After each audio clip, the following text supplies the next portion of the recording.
वर्धन साम्राज्य का इतिहास। परिचय। वर्धन साम्राज्य 606 से 647 ही प्राचीन भारत का एक शक्तिशाली साम्राज्य था, जिसकी स्थापना राज्यवर्धन और हर्षवर्धन ने की थी।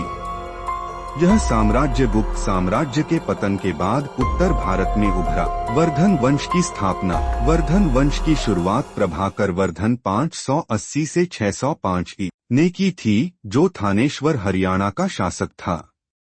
उनके बाद उनके पुत्र राज्यवर्धन राजा बने, लेकिन उनकी हत्या कर दी गई।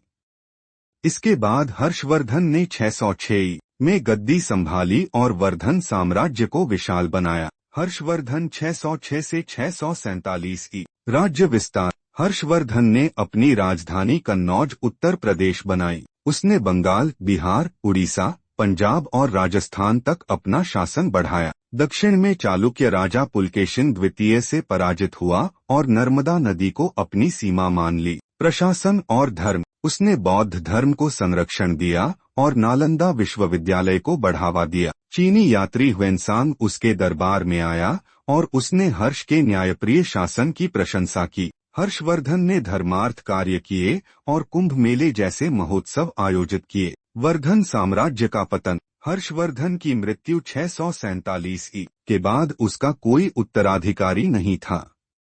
इसका फायदा उठाकर गौड़ वंश और अन्य स्थानीय शासकों ने विद्रोह कर दिया, जिससे साम्राज्य का पतन हो गया। निष्कर्ष। वर्धन साम्राज्य भारत के इतिहास में एक महत्वपूर्ण युग था।